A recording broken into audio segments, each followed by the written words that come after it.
Good afternoon and welcome to this seminar on supporting electoral integrity with a focus on the African context. We are here in Helsinki, Finland, with a large audience here in the room, but we're also broadcasting live. So let me extend a special welcome to all our online viewers from across the world today. My name is Therese Sjömander Magnusson, and I'm the director of the Nordic Africa Institute. And if you're watching us online, please unmute the webinar for better live stream. We are proud to host this panel discussion together with the Swedish School of Social Science and the Rule of Law Center at University of Helsinki, as well as together with Demo Finland, the coalition of political parties in Finland for democracy. And the aim of today's discussion is to, of course, share knowledge, but also lessons learned on critical aspects and importance of rule of law and, in particular, of free and fair elections, a topic which is perhaps more important than ever before. And it's also relevant for countries across the world. And for that reason, we have gathered senior scholars and policymakers with extensive experience from both Finland, Africa, but also Asia, to share those experiences with us here today.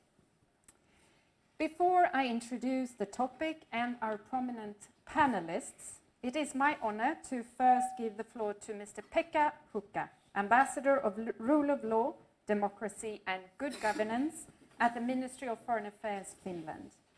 Mr. Hukka has a long experience from Africa, as he has served as Ambassador of Finland to both Tunisia and Tanzania. Ambassador, the floor is yours.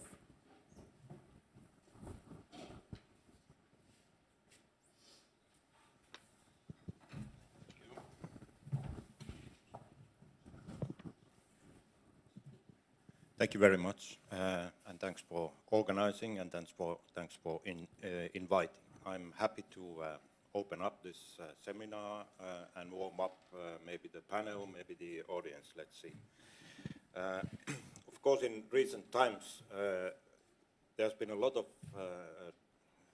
there's been a growing concern. Okay, better. This is difficult. I would have need one of those, because I always need a paper. So I do it this way. Anyway, there's been a growing concern of democracy backsliding. And I agree. The international idea tells us that 80% of the people live in authoritarian countries.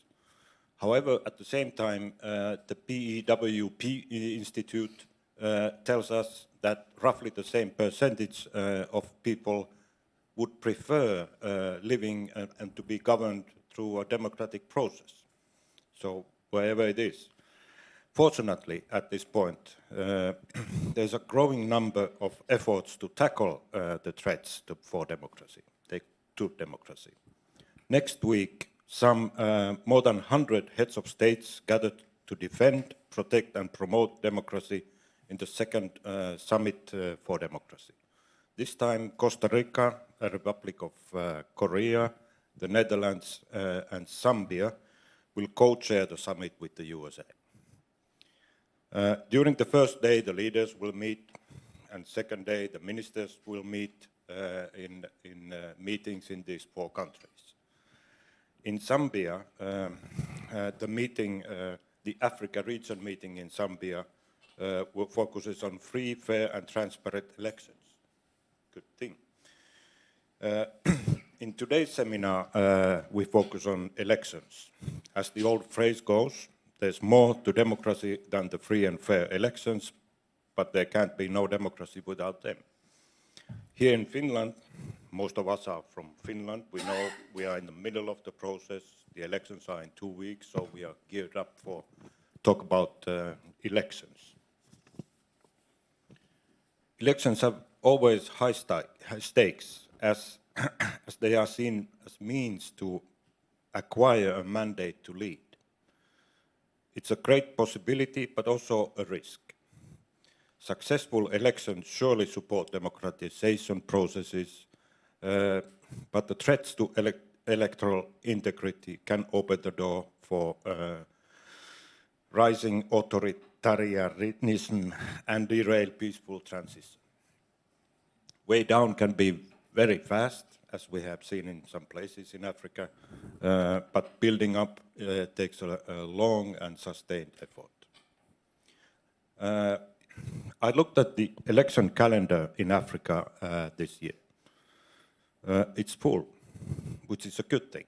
There will be many important elections ahead, such as in Zimbabwe, Sudan, South Sudan, DRC, places where they have had elections before.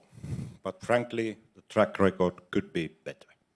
And of course, there's Libya, where the postponement happened 2 years ago. Now there's a new try. 2 important elections already took place. Nigeria had presidential elections. The winner was declared, and the result was immediately contested. I'm not following the process very closely, so I find it difficult to know if democracy made progress. What I know is that no major violence has been reported. So is this the way we consider the results? Nobody died, good elections. Then there's Tunisia, where I used to be posted. Parliamentary elections earlier this year, they took place without without party politics. They were not allowed to, the candidates were not supposed to be in party affiliations. Current president supporters won with the landslide. However, 89% of people stayed home. So how do we read these kind of results coming from the African elections? Sorry. This afternoon, the panelists will discuss requirements and challenges for electoral integrity, such as legal frameworks, election administration, accurate election results, maybe dispute resolution mechanisms. I also hope to hear a little bit on political finance and how to increase its accountability and transparency. That seems to be a challenge in many elections. And of course, we need voters. Inclusion, promotion of voter participation, particularly among youth, is essential. Not only in the African context, but also elsewhere, including here in Finland. So I'm sure this will be an interesting discussion. Thank you very much.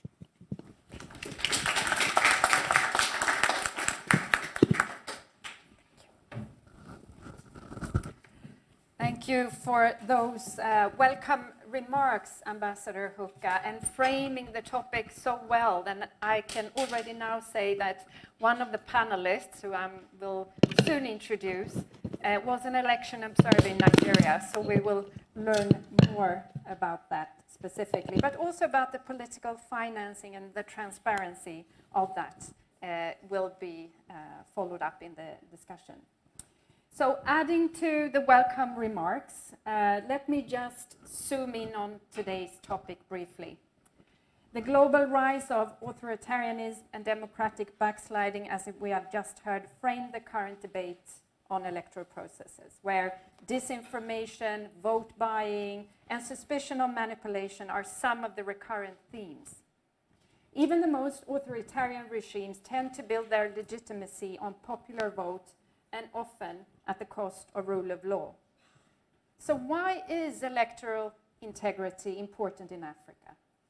Well, elections do not make democracy, but free and fair elections are a necessary ingredient of every democracy.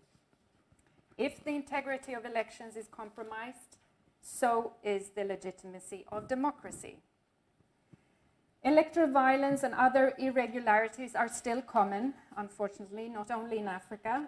Support for democracy is as pivotal today as ever, in spite of the discontents and aid fatigue as human rights and democracy are concerned.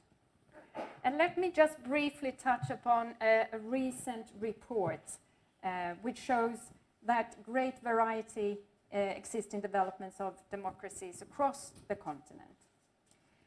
According to Varieties of Democracy, their most recent report in 2023, the number of democratizing countries in Africa, which is countries which are going in a more democratic direction, is down to 14.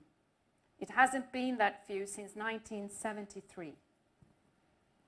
This report concludes that 12 countries in Africa, for example, Benin, Burkina Faso, Burundi, Chad, and Ivory Coast, are moving in the wrong direction, becoming more autocratic. But there are also examples of countries making democratic progress, countries such as Madagascar, Malawi, and Sierra Leone. And comparing this to a survey-based report, which we often come back to, Afrobarometer. The Afrobarometer report from earlier this year says that African citizens generally support elections as the most legitimate way of choosing their leaders, but few agree that their elections are effective in holding their leaders accountable. So what are the forces deteriorating the integrity of elections and representative decision-making? What entry points are there for the international community to support free and fair elections in Africa? These and many of the topics that the ambassador have mentioned will be discussed during the panel discussion, and I really encourage you to engage with questions and reflections, because in about 40 minutes from now, I will invite all of you to raise questions to our panelists, and I'm being supported here by my colleague Jim. So make sure you note and write down your comments and questions. And to our online viewers, please send your questions through the menti.com app on your phone. And the code for accessing the Q&A function is displayed here on the screen. You have the number here. It will stay here all through the session. It's 59041943. And you can start sending the questions at any time, and we will raise as many as we have time for. And to the audience here in the room, my colleague Heba, if Heba waits, here's Heba. She will move around with the microphone and collect questions and comments. And I encourage you again to take this opportunity. But now, it is my honor and pleasure to invite today's panelists. Lisa Laxå, please join me on stage here. Lisa Laxå, professor and senior researcher at the Nordic Africa Institute.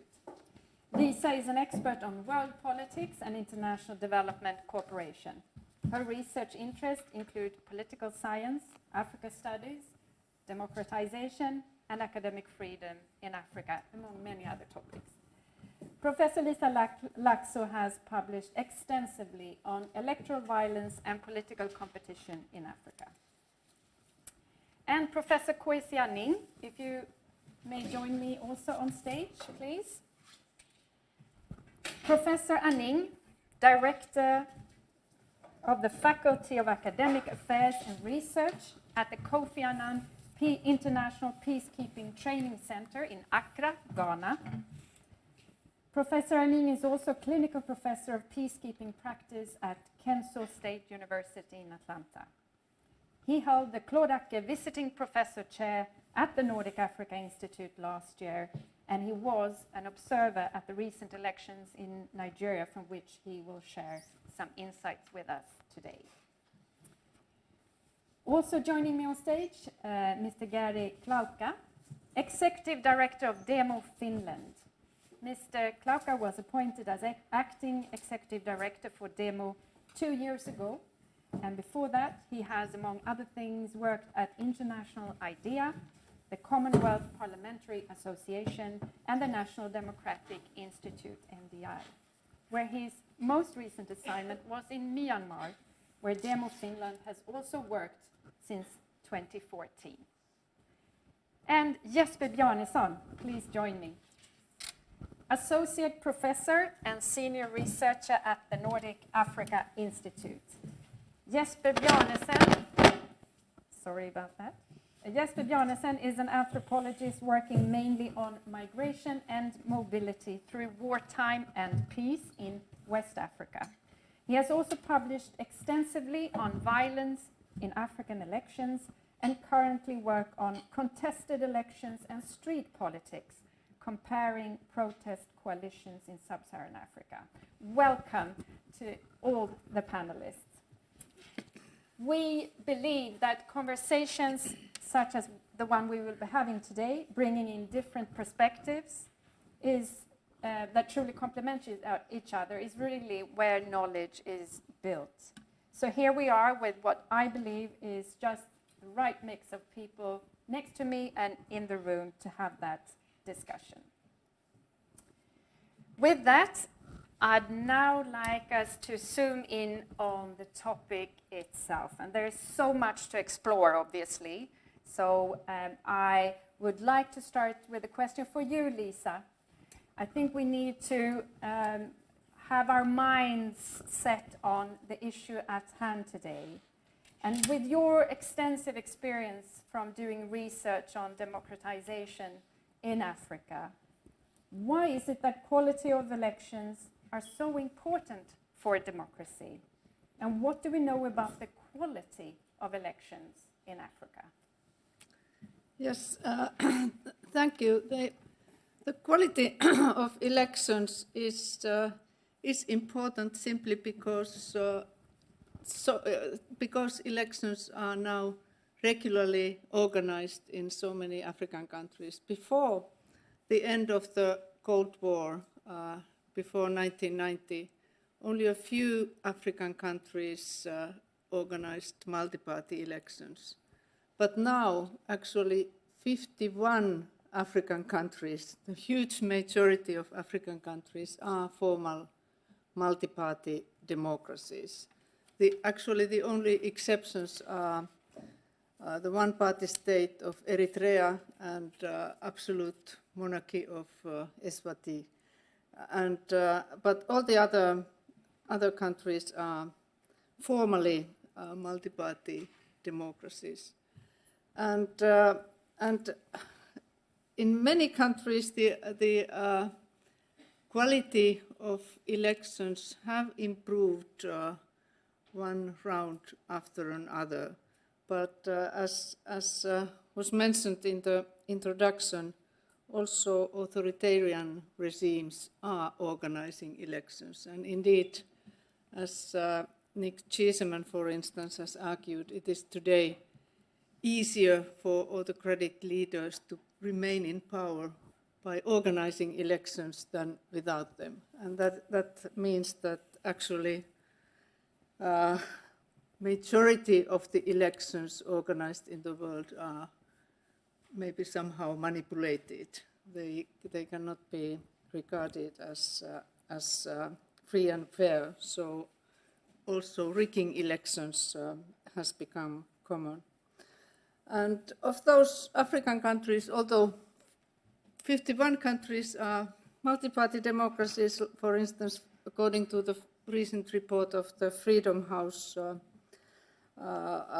Institute, only 17% of African countries are free, 37% are partly free, and I think that those are the critical ones to look at. I mean, what kind of developments and path they are taking. And 46% of the countries are not free. So we still have a lot of work to do. And issues like electoral violence, which maybe we will discuss more in detail, is relatively frequent in Africa. If you look at all the continents, it is more frequent in Africa than elsewhere. And that, of course, is also evident of the fact that, in a way, the struggle for democracy is still going on. I mean, the competition is very intensive.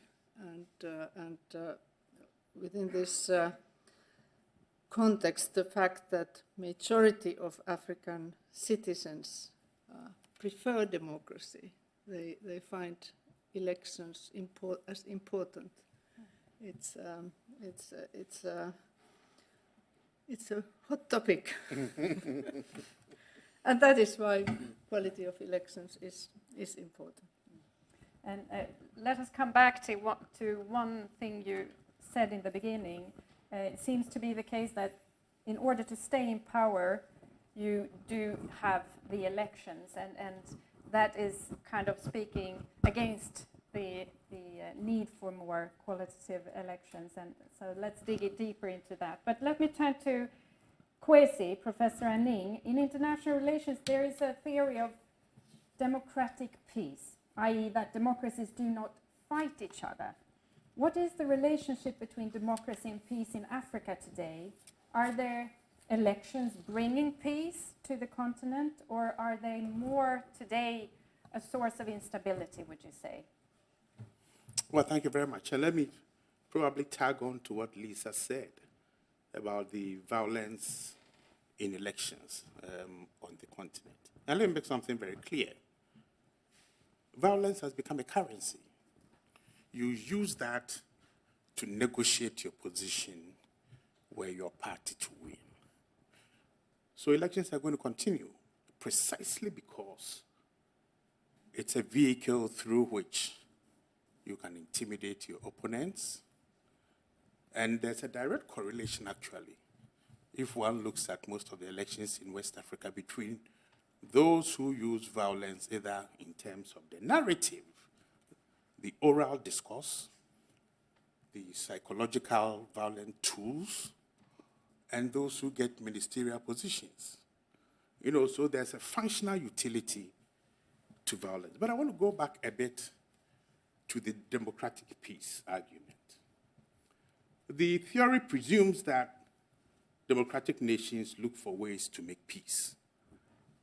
But I think the theory has not been applied to transitional democracies or to democracies that are extremely fragile or in contexts where democracy and its values are contested.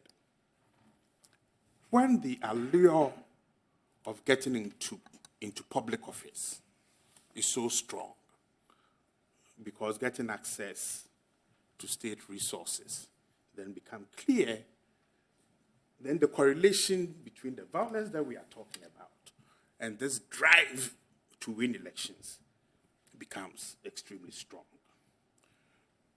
So the theory, I would argue, probably needs to be modified, and that modification in our conversations will need to take a couple of steps back.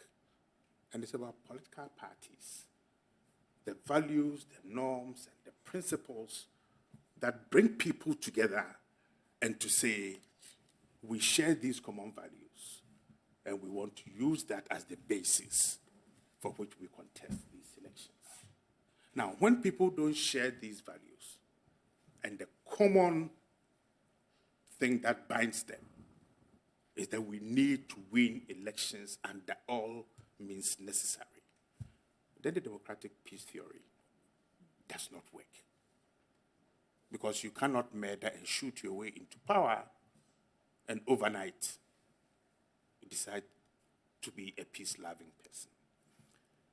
Final point is that we need to understand political parties in Africa and the driving forces and the incentives for forming those parties and also becoming a member of those parties, and some of the structural underpinnings that either excludes women, youth, physically challenged people from joining those parties. So I think there are quite a lot of things that we can take from there. But the democratic peace theory, I think we would need to revise that. Thank you, Kwesi. And I think this bridges very well over to you, Jesper, and the discussions we actually had on the flight over here to Helsinki this morning, but more on that later. But let me turn to you now. Over the last decade, political governance in the global south has increasingly taken the shape of electoral authoritarianism. Political systems that are neither truly democratic nor fully authoritarian. In these systems, incumbents typically seek to remain in power by manipulating electoral frameworks. On the African continent, such efforts have frequently been met by protests that have taken many forms. And Jesper, in your research, you have looked at popular protests, specifically in West Africa. And over the years, let's say 10-year horizon, how have these political protests changed in character? Right. Thank you, Therese. Well, I think it's fairly clear that there has been a fairly significant change both in the number of protests. There was a quantitative sort of upsurge in protests around the so-called Arab Spring around 2011, and that mobilization also in part inspired mobilizations in sub-Saharan Africa, in Burundi, in Burkina Faso, in DRC, several other countries.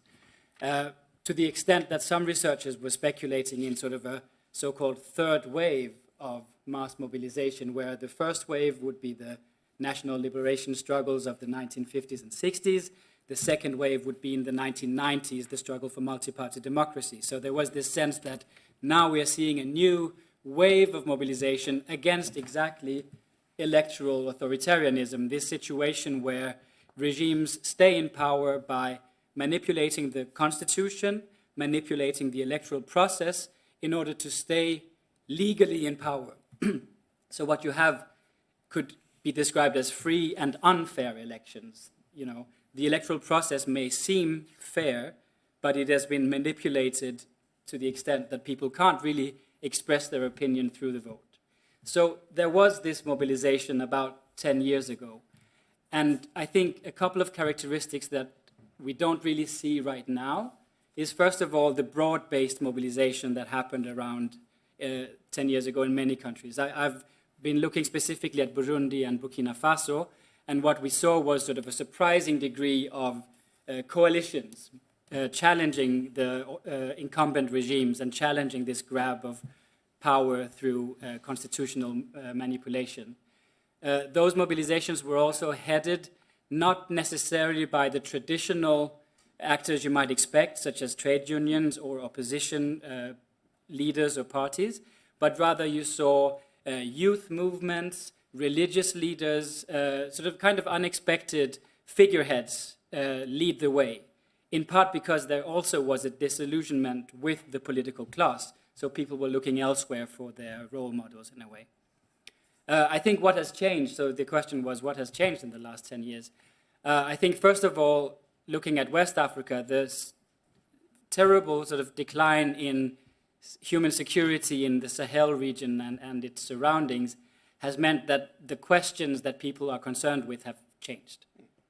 So I think 10 years ago, there was much more attention to this sense of where is our democracy going, what is happening with our constitutional integrity, whereas right now, survival is at the top of the agenda. People are scared for their lives, the lives of their relatives.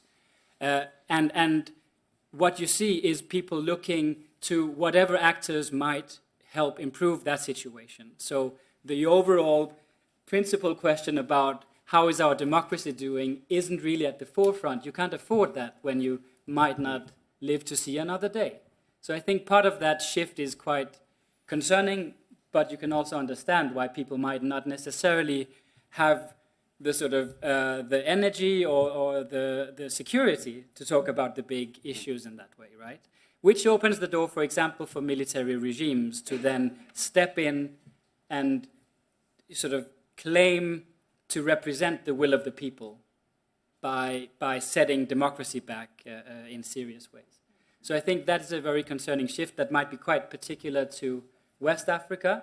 But I also think we are back to a situation where, for example, in Uganda,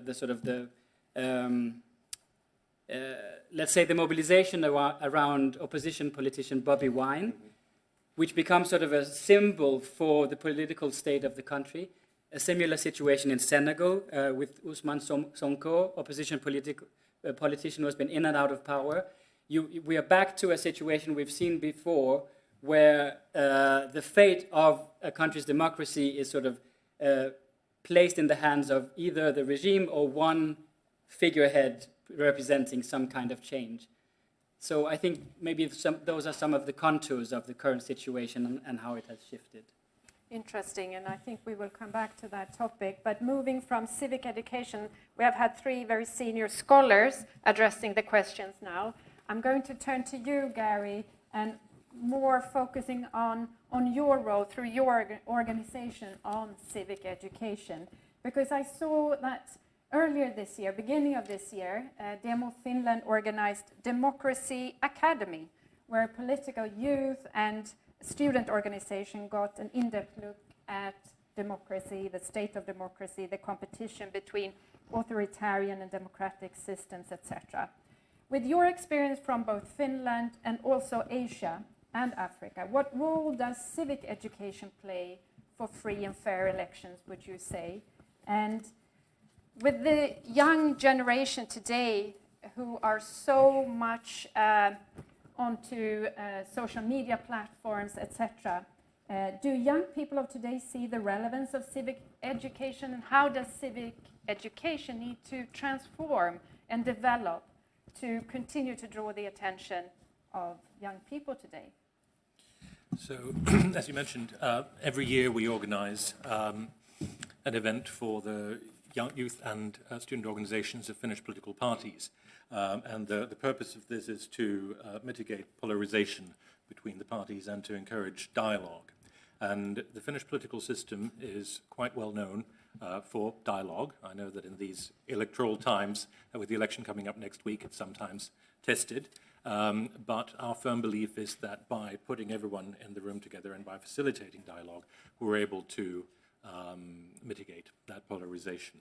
And in the projects that we do in a number of other countries, we apply the same framework. So, for example, in Tunisia, despite the very challenging political situation Ambassador Hooker mentioned, we have managed to keep a program going where all the different actors actually engage in dialogue in very tough circumstances.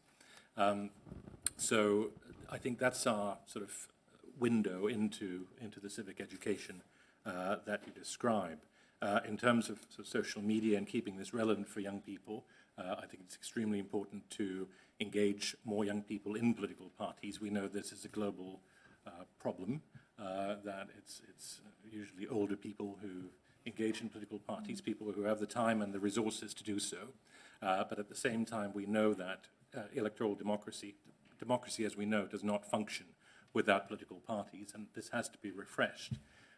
Sometimes I have had conversations with political party representatives in different parts of the world, and they have not always understood that it's important to go to the young people themselves and to ask them how they think engaging with parties should happen. It's not a question of just reforming for the sake of it. It's about making space for young people and to actually reform it from that point of view. This applies both, well, globally, really. So that is our approach. And I also wanted to thank Kwesi for mentioning the young people and women and people with disabilities.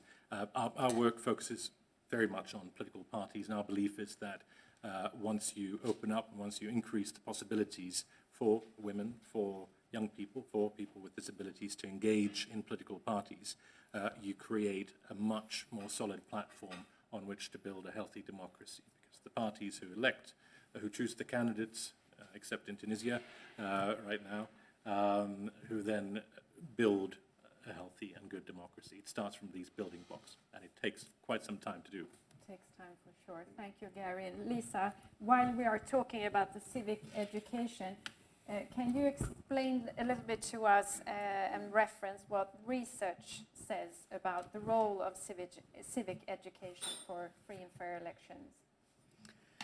Well, one important element in civic education is, of course, the kind of local resources or capacities to organize civic education and to mobilize ordinary citizens to be interested in the electoral process And here, what our research on Africa have shown, what is extremely important is academic freedom. We actually were able to identify it as a major component for civic education, for the quality of media reports, also through the education of civil servants, making the government responsible. And what is also very important, and I'm happy to say it here at the premises of a university, is that it's a very long-term process.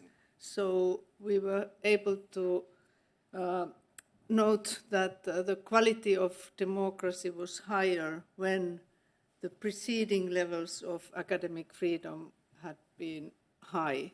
And that, of course, then goes over generations. I mean, it's not a 1 or 2 year process to educate ordinary citizens, to make civil servants responsible, etc. And what I also, why I think that this is an important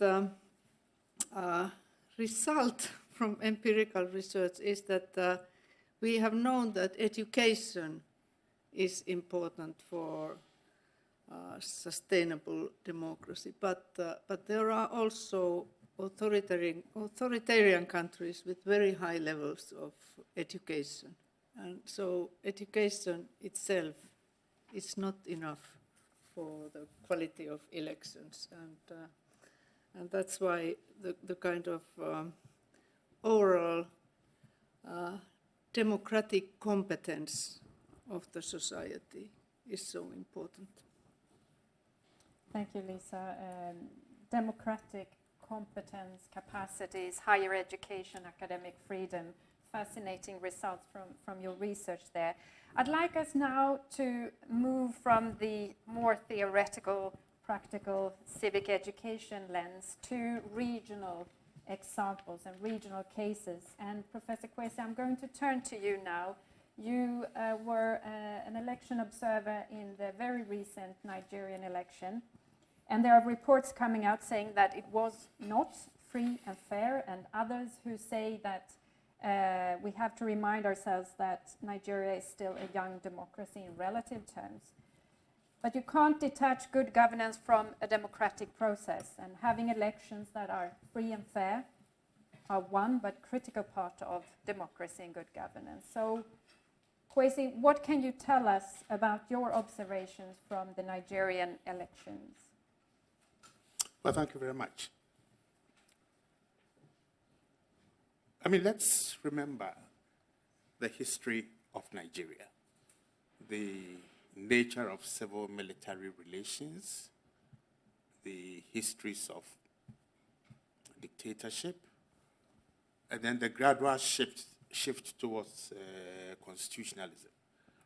That process has been fraught with all kinds of difficulties, precisely because of the mistrust and suspicions that we've been talking about. Nigeria then decides to digitalize its process of elections, and has been doing this probably for the past 12 years. Started in 2011 with automated, fingerprint identification. In 2015 with a permanent voter's card and smart card that matches the voter's biometrics to the voter's card. In 2022, introduced the bimodal voter accreditation system, which reads the permanent voter cards and authenticates the fingerprints. In 2022, it also introduced a results viewing portal. And it is this digitalization processes and the basis that I would like to locate my observation comments. So from the Kofi Annan Peacekeeping Training Center, we've been training election observers and election monitors for the past, 20 years or so. So we have the credibility and accreditation to go into African elections like any other observer and get a job done. So I took a team together with the commandant, General Jani, and 16 other staff. So we trained the staff prior to going, and there's a huge difference between election observation and election monitoring. And we only monitored, basically with our checklist to ensure that INEC did what was right and all that. So on that particular morning, we distributed ourselves amongst X number of polling stations, and polling was supposed to start around 8:30. In the morning, we were there 30 minutes before to ensure that INEC was there, that the voters' materials were there, that the BVAS machines would work. Most of the places that we observed started late. The voting booths were not as private as they ought to be. Post the balloting, there wasn't any material to clean people's fingers. So in folding the ballot paper, other fingerprints got on board. The control of the crowd was fairly poor. But there was one thing that shocked me. With all the seeming challenges, Nigerians demonstrated a sense of humor that was simply fascinating, but at the same time, very shocking. Why did people see humor in patently slow, on unacceptable levels of professional behavior? But I think for me, it reflects the desire that we will not give the chance to be violent, so the military comes in. That irrespective of the weaknesses, and I think there are quite a number of observer missions that have written extremely critical reports. A lot of Nigerian citizens are quite disappointed about the process. It was slow. There were contestations about the results. There are videos of kids around 10 years basically stamping thousands of ballot sheets. But even within the disappointment, people are saying, we will continue to fight to let it continue. But part of the challenge, if you give me just about 30 seconds, is that there's this presupposition that technologies will necessarily make free and fair elections. But I think we've seen it in quite a number of countries. In Kenya in 2017, in DRC in 2018 with the voting machines, in Nigeria in 2019 with the results, and now in 2023. That there's a paradox of trust about the use of technologies. That sometimes it also excludes huge numbers of people. Because when the technology fails, there's nothing to do. There are also contradictions between integrity and inclusion. How much can we trust these systems? And I think we need to look at. We also need to look at the vulnerabilities that arise. Because if we look at companies like Cambridge Analytica and their dirty games, in situations where countries have resource constraints, Cambridge Analyticas of this world and the dirty games of quite a number of countries around the world in manipulating the information that gets out to the larger population becomes dangerous. And that whilst we focus on local acts of violence, the Cambridge Analyticas of this world have the power to go scot-free. So technologies are useful, but I think we need to empower states to be able to have the integrity within their own systems to stop the external interference. Thank you, Professor, and a topic that will become even more and more important to monitor the development and the consequences of digitalization of elections. Thank you so much. And I'm actually going to turn back to you, Gary, now, because we were talking about election observers, and building on your experience from NDI, IDEA, and Demo, not least from Myanmar, a challenging context in itself. How would you say that election observers influence the integrity of elections? Well, I think it gives everyone the opportunity to see how open or not open the elections are. And obviously there are many levels to this. There are international organizations that engage in election observation. In Myanmar, when I worked for NDI, we were working with a civil society organization that had local people working in it, the purpose of which was to empower the citizens of Myanmar to go and observe the elections themselves. And I think that's also a very important element of this, and it brings in accountability. And what we were able to do was bring in best practice from the other very many countries in which NDI has worked and done these kinds of things.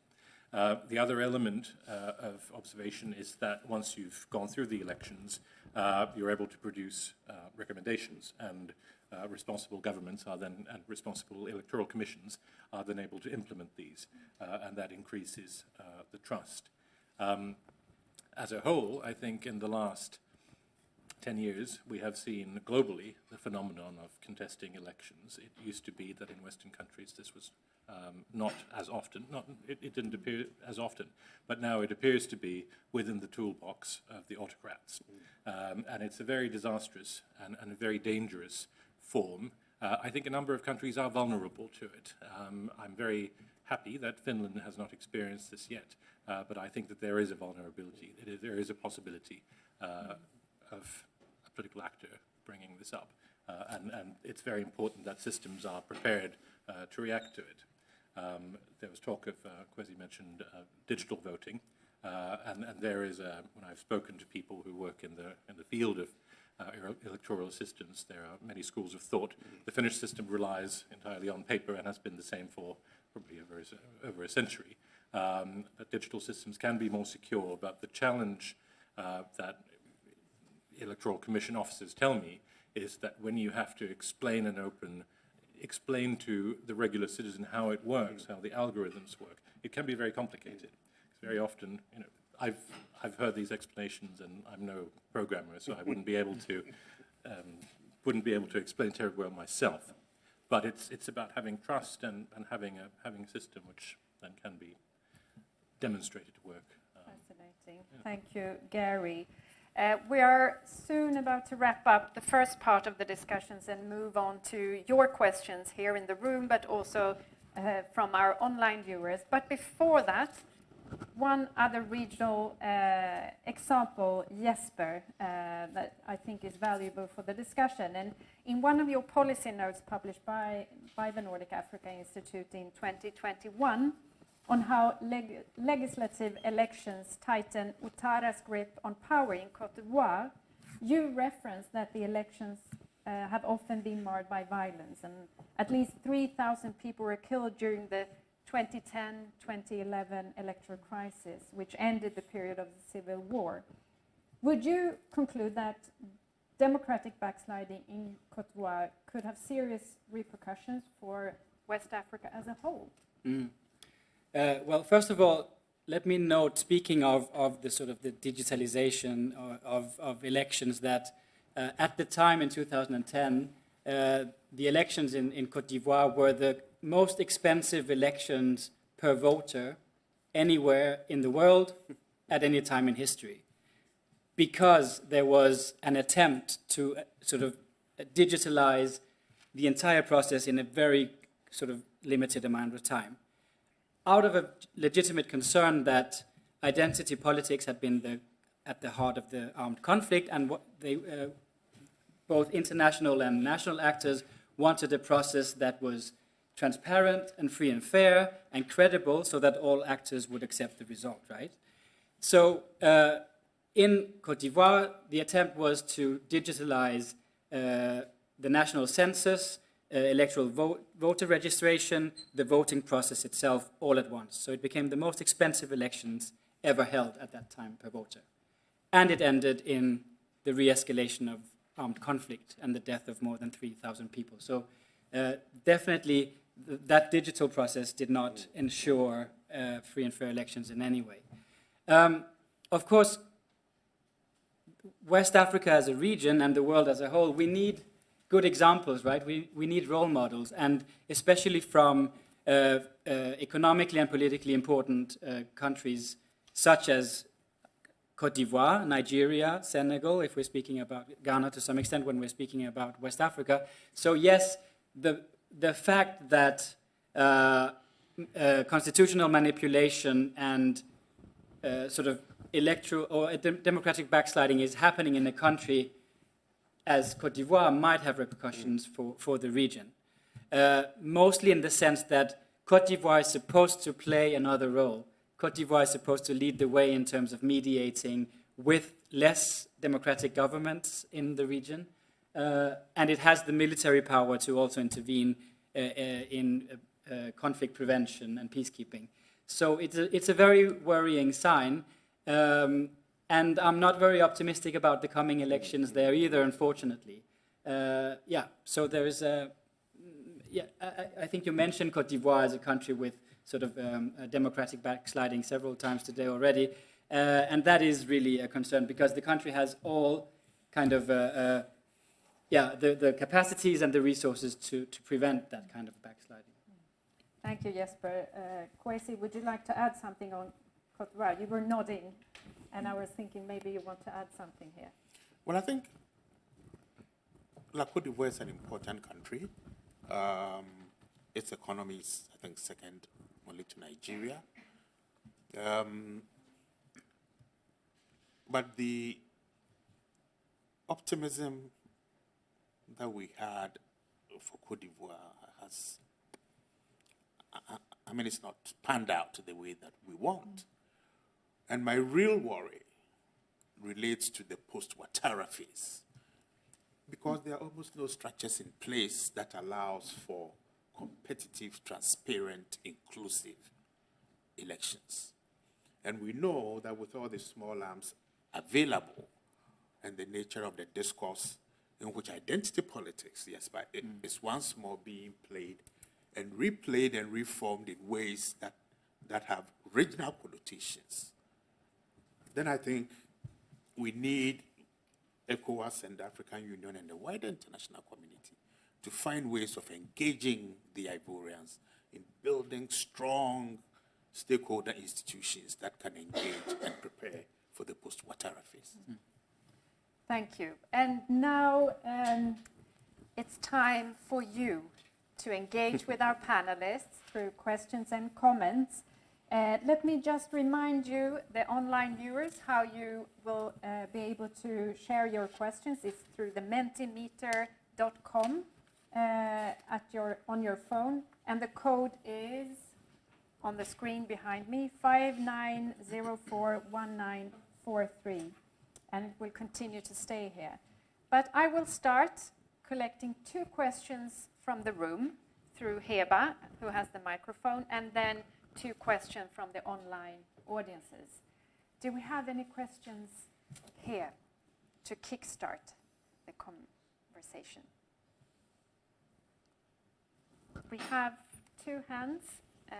Heba is, please state your name briefly and your affiliation. Thank you. My name is Guelmo Nikwani, and I'm an alum from Helsinki University, Political Science. I have a question for Professor Anning. You mentioned that there's a huge difference between election observation and monitoring, and I would like to know what is the difference and which one would be observed, be preferred in your opinion. Well, I don't have any case to mention, but anyway, which one would be preferred, monitoring or observation in your opinion? Thank you. Thank you very much. Monitoring or observation. We had one more hand here. Heba, if you raise your hand, please, and state your name and affiliation. Thank you. My name is Viggo Karlman. I'm a student here at the Swedish School of Social Science Bachelor's Program. I'm not really sure how to break this question down to a smaller level, but I've heard about like an African Union idea, and I wonder how that could kind of affect democracies in Africa, if it could improve or perhaps worsen. the democratic processes. Thank you very much. I see more hands, but now it's time for our online viewers. I will collect two and come back to those in the room who have questions. And my colleague, Victoria, please help me. Yes, you can't see me online, but I'm here looking at the Menti app and the questions coming in. They're actually flooding in, the questions, I have to say. So I'll pick two of the top ones. First, and here we have no names and affiliations, they're coming through the app. One, the leader of Ghana's largest opposition party has stated, elections lead to corruption because politicians must find the funds to run. So which is more destructive, autocratic regimes, corruption, or both? We have very. Please continue. Then we have another one. To what extent is the growing disillusionment for electoral processes and the mechanisms of liberal democracies specifically African, or instead global? See, for example, the rise of populism worldwide. So I think we'll start with those. Thank you. 4 brilliant questions. So thank you online and our audience here in the room. If I may, I'm going to ask Kwesi to respond to the first one, Lisa on the AU perhaps, and Jesper, please feel free to add here. And on Ghana, I think we have the experts in the room. Gary, the disillusioned question. Please, Professor Anning. Well, I think it's fairly straightforward. I mean, these are symbiotic processes. So Jesper and I can go to a polling unit. I am an observer, he's a monitor. As an observer, it just says what it says. I just look, watch, and basically keep quiet. I have a checklist. You know, did it open on time? Were the electoral officials there? Did they have the appropriate number of ballot boxes? Were they transparent? Was the queue orderly? Jesper is also a monitor and comes in and can have a conversation with the officials in giving some guidance as to how, not how they should do their work, but improving in crowd control, stuff like that. So we do two different things. But both teams, observers and monitors, will write a report that either goes to the different political parties or to the election management bodies as an input into improving what they should do. So in the Nigerian case, we all had to sign a document that we will present our critical observations to the INEC to help them to improve the work that they are doing. But for the Kofi Annan Center, our observations will also be used as part of revising our election or observation courses. Thank you. Lisa, I will come back to the Ghana question, Professor. But Lisa, what are your thoughts on the AU structure and influence here? Yes, African Union. I think that's a very important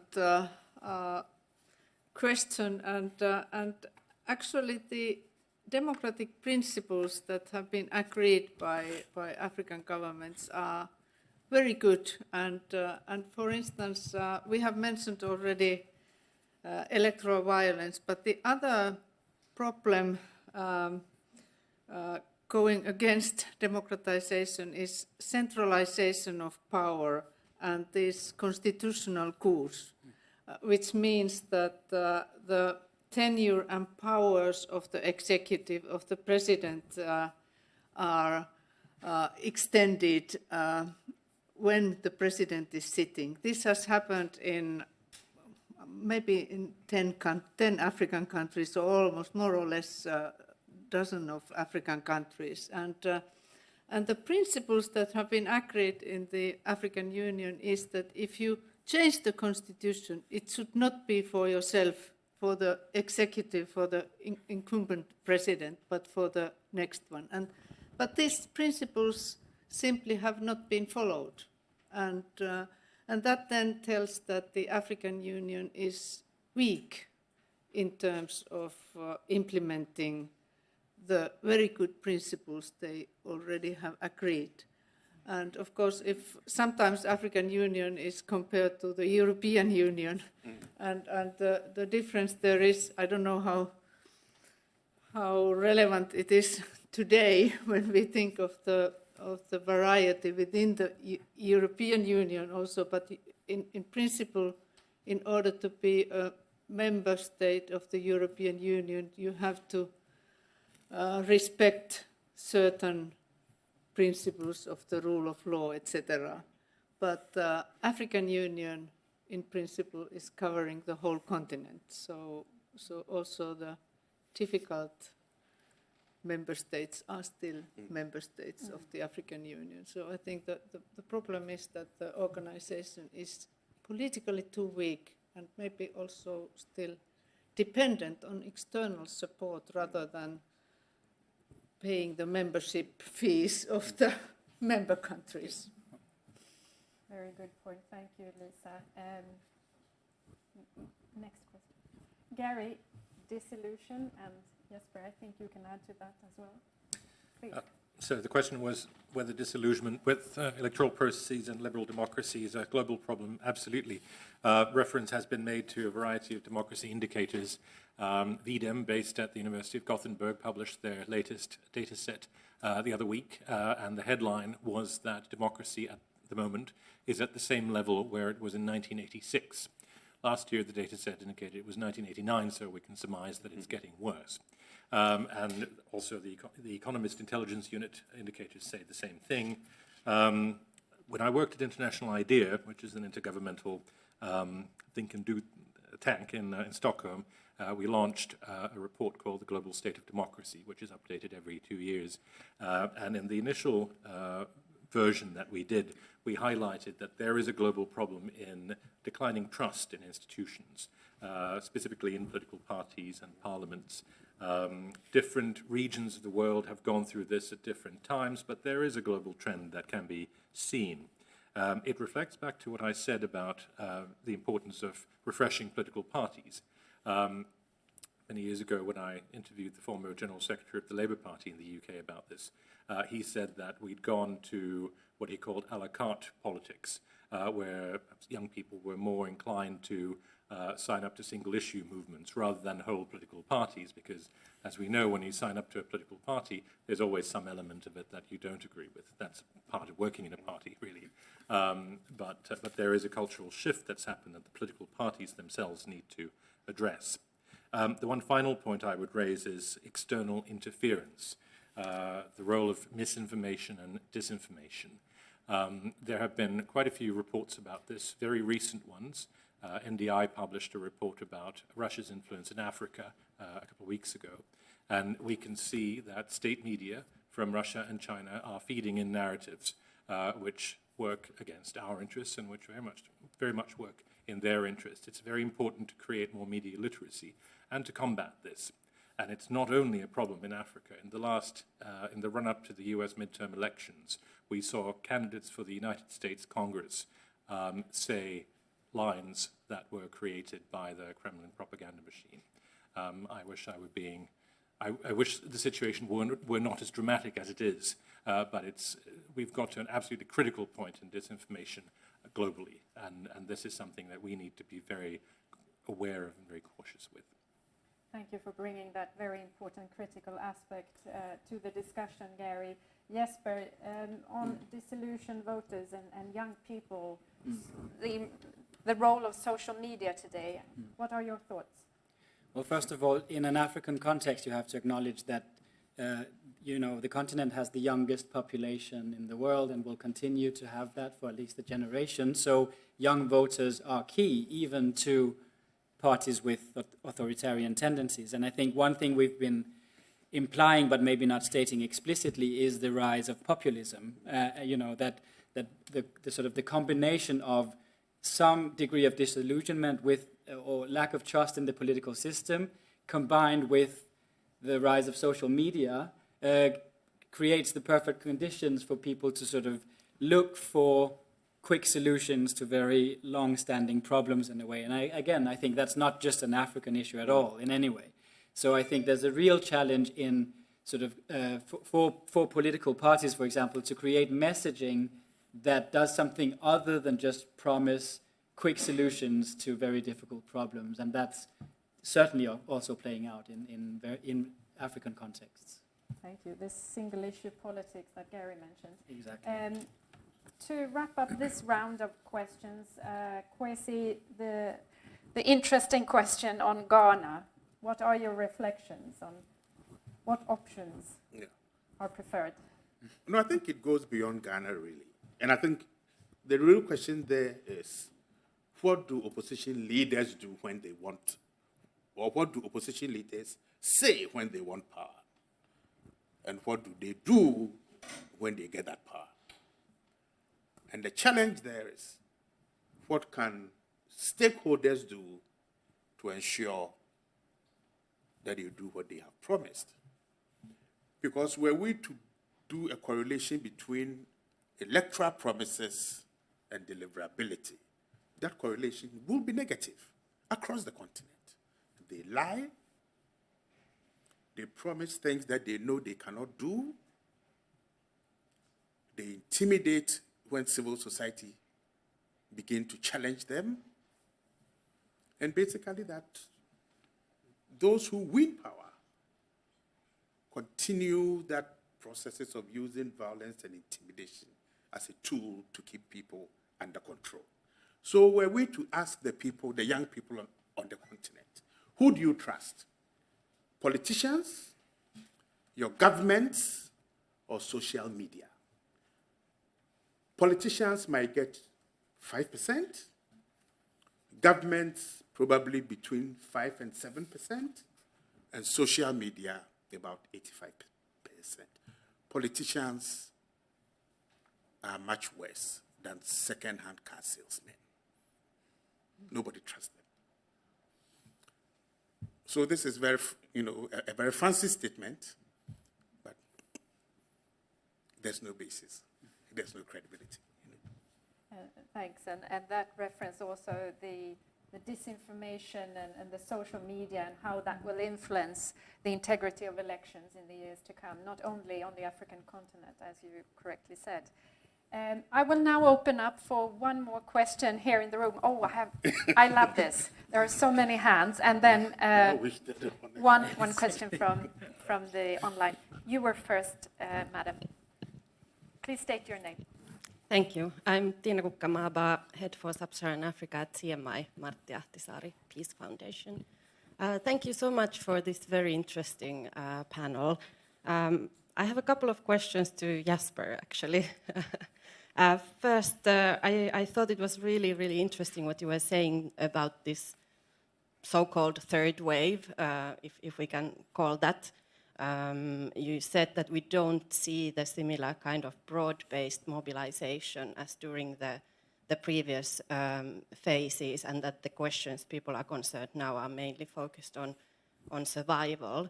Could you elaborate this a little bit, that we don't see the similar kind of broad-based mobilization? I'm thinking about Mali in 2020, demonstrations that led to IBK's resignation. I'm thinking of End SARS in Nigeria. I'm thinking of the Sudan protest movements in 2019. So maybe along those lines, very interesting kind of view on the, I don't know if we can call it the third way, and what's happened especially after COVID. But that's interesting. And then looking at the role of ECOWAS, so in this sphere of the military coups and all this, has ECOWAS done something right, or should they do something differently, or how do you see the role of ECOWAS? And then one more question, as I saw Burundi is one of the focus countries in your research on the protest movements, and I assume it's related to the 2015 events. So how do you see Burundi now? I don't think there's much mobilization at the moment. Elections are coming again 2025. Things are starting to get heated again. So where would you describe Burundi of today? Thank you. Thank you so much. I will soon turn to the panelists, but first one question from the online audience. Yes, thank you. We have so many questions, I have to say, from the online audience, so several of them will go unanswered today. So there are lots of questions about external influence, about technical aspects of elections, but I'm going to pose another one, which is, what, in your view, are the most critical elements of civic education? Do cultural institutions such as libraries or theaters play a role in civic education? Thank you. I see the question over there, but let me ask the panelists to respond to these questions. And if I may, Jesper and Kwesi on third wave, of course, but also ECOWAS, and Lisa and Gary on critical aspects of civic education, please. And try to be brief so we have room for more questions. Yeah, I'll try to be brief. So on the third wave, I would say that it's perhaps a bit of an exaggeration to compare the recent mobilizations to, for example, the 1990s and the struggle against one-party systems at that time. So I wouldn't really subscribe to the third wave idea, but I think it's good to think with in terms of that mobilization. I agree that I maybe overstated the sense that it's not that broad-based mobilization has disappeared, but I think, for example, in Burkina Faso and Mali, following broad-based mobilizations fairly recently, what we're seeing now is kind of a shrinking space for that kind of mobilization. So that's perhaps a more recent development. And in relation to Burundi, I think that Burundi has become a clear case of the kind of country that escapes international attention because things are calm on the surface. We will probably have these kinds of free and unfair elections next, where the regime will remain in power. There might not be mass mobilization because people tried that in 2015 and were violently struck down. So it's a typical case of a country where, you know, there won't be much happening on the surface, but to some extent, there's a similar situation in Rwanda, although under quite different circumstances, where it's easy for the international community to not engage too much in questioning the sort of democratic record there. Briefly on ECOWAS, I think ECOWAS has been searching to find a new kind of way of dealing with the recent military coups. I think they had no choice but to condemn them and to impose sanctions, for example, on Mali. So I think that was to some extent right to do. I think you can see the military junta in Mali now actually reaching out to ECOWAS and wanting to be acknowledged as doing something to move forward. But I'll leave the rest to Kwesi, who is the real specialist on ECOWAS. No, thank you. I think ECOWAS has heard the voices of West Africans very clearly. ECOWAS realizes that it has lost credibility, that it has not been able to elicit compliance with the normative frameworks that member states have voluntarily signed on to. So there have been changes at headquarters. You know, the Political Affairs, Peace and Security Department has got a new commissioner who is dynamic, who can speak truth to power. And Dr. Musa has made it clear, I will do what is right and you can dismiss me. That is your business, not myself. ECOWAS has gone to Mali, they've been hooted at. They went to Guinea, they were hooted at. They came to Ouagadougou, they were hooted at. And Dr. Musa has made it clear, you will not hoot at me again. I will speak truth to power and to the heads of states. And I think there's a new sense of optimism. And when Jesper talks about the military junta in Bamako beginning to turn round, it's because Musa has confronted them. We can do business. You've got to do what is right, and we will do what is right. When heads of states want to change the constitution, we will tell them no. They will not come back, they will not join the heads of states meeting. And I think that message has been clear to ECOWAS, and the Commission is beginning that process. But that is an internal struggle also within ECOWAS itself. How much can the bureaucracy be turned round to use the instrumentalization of what is inherent in their documents to do what is right. But with your support, it can be done. Thank you. Let me now turn to Lisa and Gary on the very interesting question on critical aspects of civic education. Lisa, would you like to go first? Yes, I think that certainly cultural institutions, and I think that education and culture are very important for civic education, because what is important for democratic competence is critical mind and ability to criticize. I mean, the democracy is not only about majorities choosing the regime and then these regimes making the correct decisions, because majorities can also make poor decisions. What is the point of democracy is that these decisions can be criticized and alternatives can be presented. And therefore also opposition always has a role. Adam Brzezowski has defined democracy as organized uncertainty. I mean, you always know before elections, like we know now in Finland, that who is likely to win, but we are not certain. We only know that after the elections, and we are going to accept the results. I hope everybody is going to accept those results.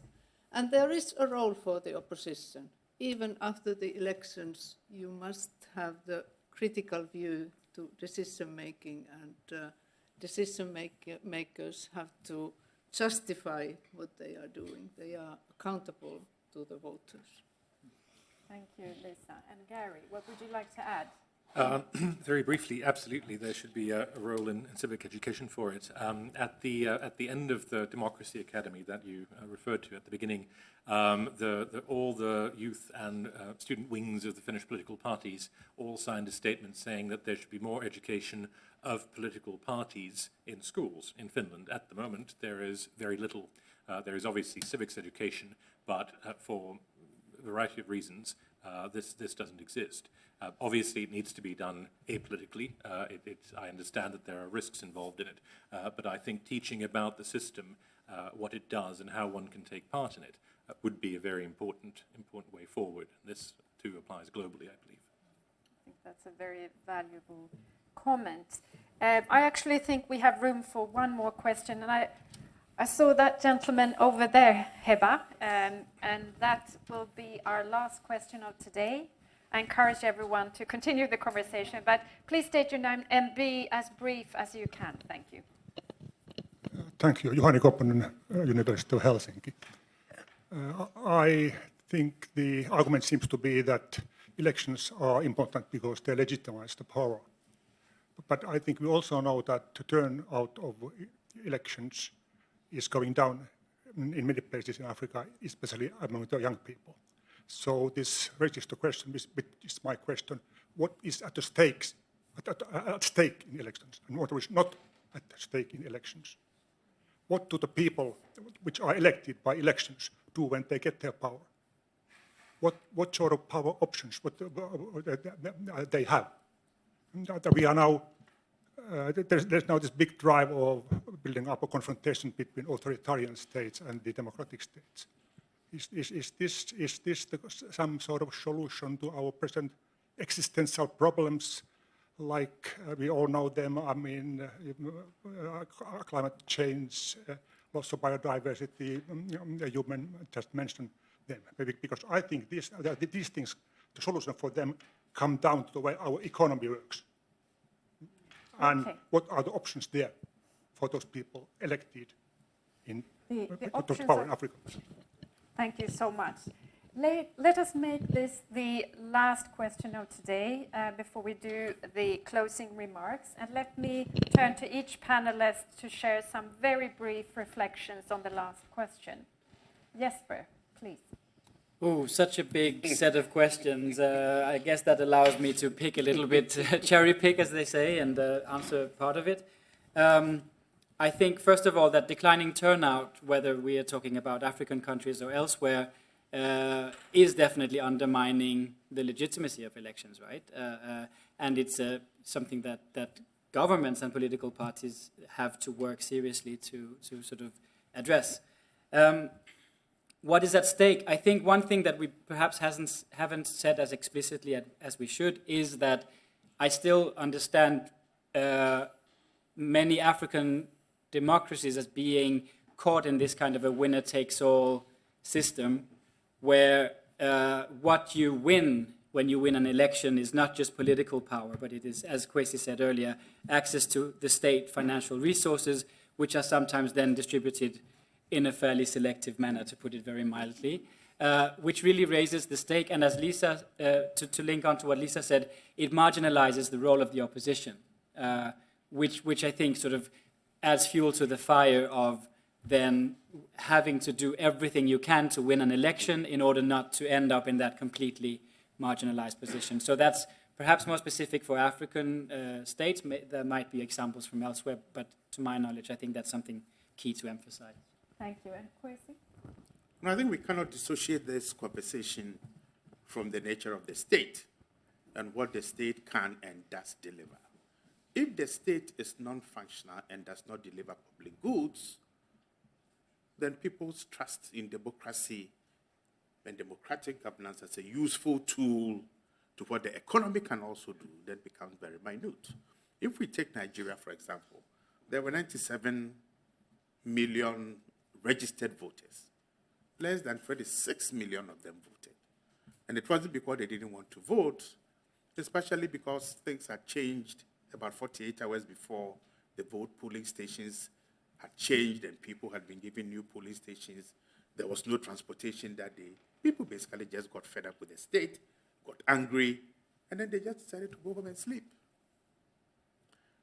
When states function and deliver public goods, that narrative about inclusive politics, in which democracy is part of it, then goes down well with the populace, and they see their vote as counting towards building that responsive, inclusive state that they are looking for. Thank you, Kwesi. And Lisa, what are your thoughts on this very broad question? Yes, the question indeed is very broad, and something we haven't discussed here is the global level and democracy at the global level. I think it was Claude Aker who maybe 30 years ago already said that is this a question of democratizing disempowerment, referring to the power African states have on the global arenas. And if we now take, for instance, climate change and all the pressure coming from there, we know that African countries are contributing very little to the climate problems, but the price they are paying for this heating, for this climate change is very big. So the governments in Sahel region, for instance, have actually very little power in that regard, and I think that the big issue is then democracy, the global level democracy, and maybe that is something that explains also the voting behavior of African states in recent UN votings, and within the European Union we have to look at China, Russia, India, what kind of coalitions there are going to be on the global level. Thank you, Lisa, for raising it also to the global level. And Gary, please, some final words from you.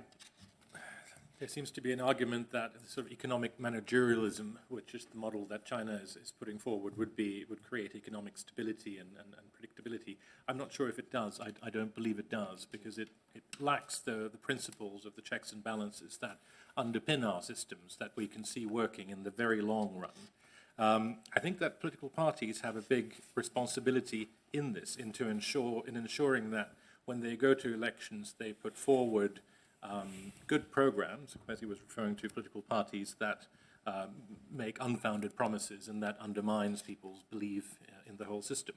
But I believe that through good manifestos, through programmatic political parties, we can do something about this. When we have a situation when people go to the ballot box and they believe that by voting for this party, something's actually going to change. And when it actually changes, that's how we build trust in democracy. And we've seen examples of this in a number of countries where a long-serving government has been replaced by an opposition with completely new ideas, and I think perhaps we need more of that. So I think it's about belief in these democratic principles and really thinking long-term. This system works, let's believe in that. Thank you, Gary. The belief in the principles. I would like everyone, we're coming to an end. I'm soon going to introduce the speaker for the closing remarks, but join me in a hand of applause for the panelists today.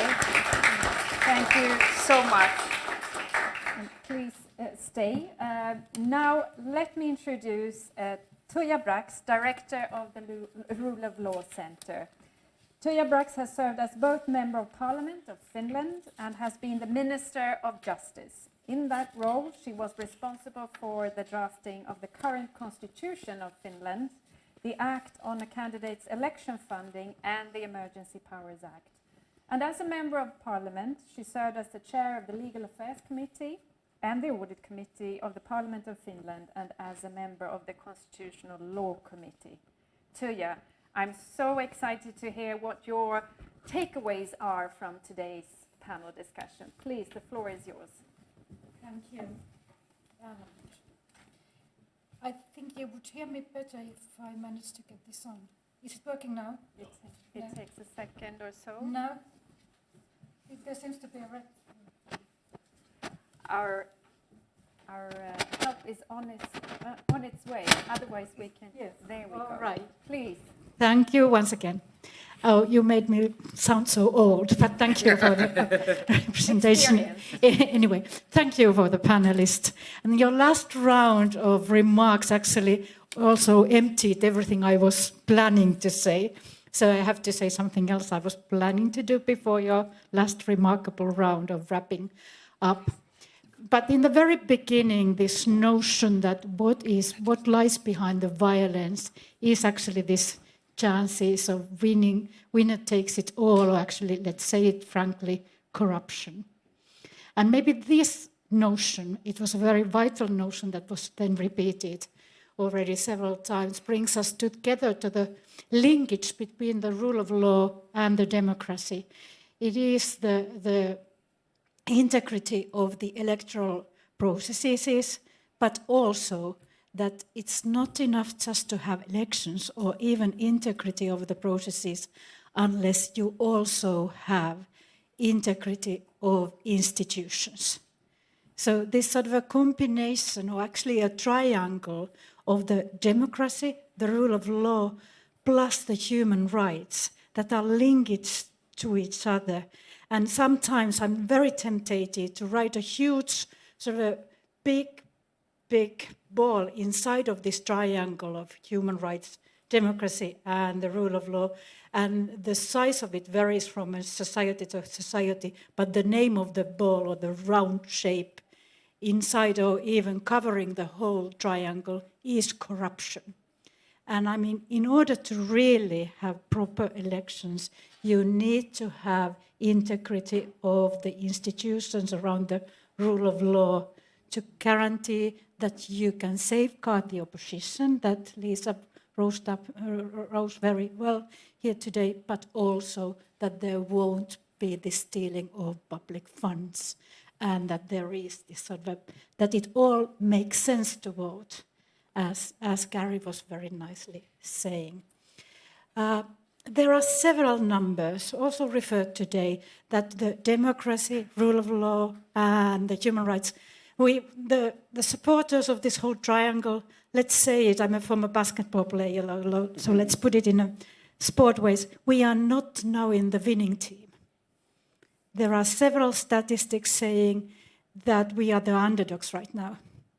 And one thing when you want to win is to realize what is the current situation, but also to understand that it's possible to win. Because sometimes I hear, but not during our panel, that there seems to be a trend that you cannot really fight for. But in our beginning words already, by our excellent Ambassador Pekka Pukka, we heard that there are so many processes really working towards to make a change.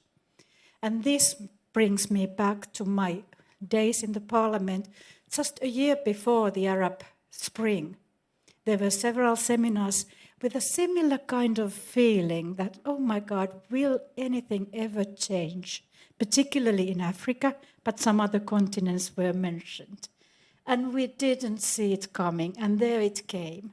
And it already did make a big change. And we already heard of this next echo, so that there might be something on its way.